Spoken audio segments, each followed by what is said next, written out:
ನಮಸ್ಕಾರ ಸ್ನೇಹಿತರೆ. ಹೊಸಕೆರೆಯ ಹಳ್ಳಿಯಲ್ಲಿರುವ ದರ್ಶನ್ ಅವರ ಪತ್ನಿ ವಿಜಯಲಕ್ಷ್ಮಿ ಮನೆಯಲ್ಲಿ ಕಳ್ಳತನ ನಡೆದಿದೆ. 3 ಲಕ್ಷ ರೂಪಾಯಿ ಕಳುವಾಗಿರುವ ಬಗ್ಗೆ ಪೊಲೀಸ್ ಠಾಣೆಯಲ್ಲಿ ದೂರು ದಾಖಲಾಗಿದೆ. ಕಳ್ಳತನ ನಡೆದಿದ್ದು ಹೇಗೆ? ಕಳ್ಳತನ ಮಾಡಿದ್ದು ಯಾರು?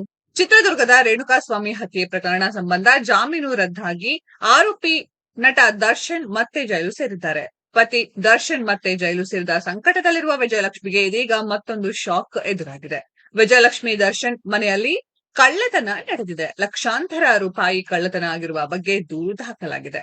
ಚಾಲೆಂಜಿಂಗ್ ಸ್ಟಾರ್ ದರ್ಶನ್ ಅವರ ಪತ್ನಿ ವಿಜಯಲಕ್ಷ್ಮಿ ನೆಲೆಸಿರುವ ಹೊಸಕೆರೆ ಹಳ್ಳಿಯಲ್ಲಿರುವ ಅಪಾರ್ಟ್ಮೆಂಟ್ ನಲ್ಲಿ ಕಳ್ಳತನ ನಡೆದಿದೆ ಎಂದು ವರದಿಯಾಗಿದೆ. ಮನೆಯ ವಾರ್ಡ್ರೋಬ್ ನಲ್ಲಿ ಇಟ್ಟಿದ್ದ 3 ಲಕ್ಷ ರೂಪಾಯಿ ಕಳುವಾಗಿದೆ ಎಂದು ಪೊಲೀಸ್ ಠಾಣೆಗೆ ದೂರು ನೀಡಲಾಗಿದೆ. ಈ ಸಂಬಂಧ ಚೆನ್ನಮ್ಮನ ಕೆರೆಗೆ ಅಚ್ಚುಕಟ್ಟು ಪೊಲೀಸ್ ಠಾಣೆಗೆ ವಿಜಯಲಕ್ಷ್ಮಿ ದರ್ಶನ್ ಮ್ಯಾನೇಜರ್ ದೂರು ಕೊಟ್ಟಿದ್ದಾರೆ. ಸೆಪ್ಟೆಂಬರ್ 4ರಂದು ವಿಜಯಲಕ್ಷ್ಮಿ ದರ್ಶನ್ ಮೈಸೂರಿಗೆ ತೆರಳಿದ್ದರು. ಹೊರಡುವ ಮುನ್ನ ವಾರ್ಡ್ರೋಬ್ ನಲ್ಲಿದ್ದ ಹಣವನ್ನ ತೆಗೆದುಕೊಡಲು ಮ್ಯಾನೇಜರ್ಗೆ ವಿಜಯಲಕ್ಷ್ಮಿ ದರ್ಶನ್ ಹೇಳಿದ್ರು.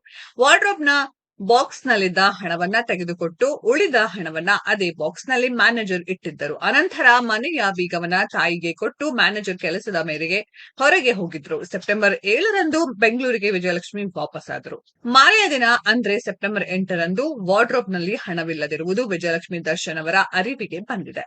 ಬಳಿಕ ವಿಜಯಲಕ್ಷ್ಮಿ ಹಾಗೂ ಮ್ಯಾನೇಜರ್ ಎಲ್ಲಾ ಕಡೆ ಹುಡುಕಿದ್ದಾರೆ. ಆದ್ರೆ 3 ಲಕ್ಷ ರೂಪಾಯಿ ಹಣ ಎಲ್ಲೂ ಸಿಕ್ಕಿಲ್ಲ. ಹೀಗಾಗಿ ಮ್ಯಾನೇಜರ್ ಪೊಲೀಸ್ ಠಾಣೆ ಮೆಟ್ಟಿಲೇರಿದ್ದಾರೆ. ವರದಿಗಳ ಪ್ರಕಾರ ಮನೆಗೆಲಸದವರ ಮೇಲೆ ಮ್ಯಾನೇಜರ್ ಅನುಮಾನ ವ್ಯಕ್ತಪಡಿಸಿದ್ದಾರೆ. ಪ್ರಕರಣವನ್ನ ದಾಖಲಿಸಿಕೊಂಡಿರುವ ಚೆನ್ನಮ್ಮನ ಕೆರೆ ಅಚ್ಚುಕಟ್ಟು ಪೊಲೀಸರು ತನಿಖೆ ನಡೆಸುತ್ತಿದ್ದಾರೆ. ಸ್ನೇಹಿತರೆ, ಇದರ ಬಗ್ಗೆ ನಿಮ್ಮ ಅನಿಸಿಕೆಯನ್ನ ಕಾಮೆಂಟ್ ಬಾಕ್ಸ್ ಅಲ್ಲಿ ಕಾಮೆಂಟ್ ಮಾಡಿ. ಈ ವಿಡಿಯೋ ಇಷ್ಟ ಆಗಿದ್ರೆ ಲೈಕ್ ಮಾಡಿ, ಶೇರ್ ಮಾಡಿ, ಚಾನೆಲ್ ನ ಸಬ್ಸ್ಕ್ರೈಬ್ ಮಾಡಿ, ಪಕ್ಕದಲ್ಲಿ ಇರೋ ಬೆಲ್ ಐಕಾನ್ ನ ಹಿಟ್ ಮಾಡಿ. ಮುಂದಿನ ವಿಡಿಯೋದಲ್ಲಿ ಭೇಟಿಯಾಗೋಣ. ಧನ್ಯವಾದಗಳು.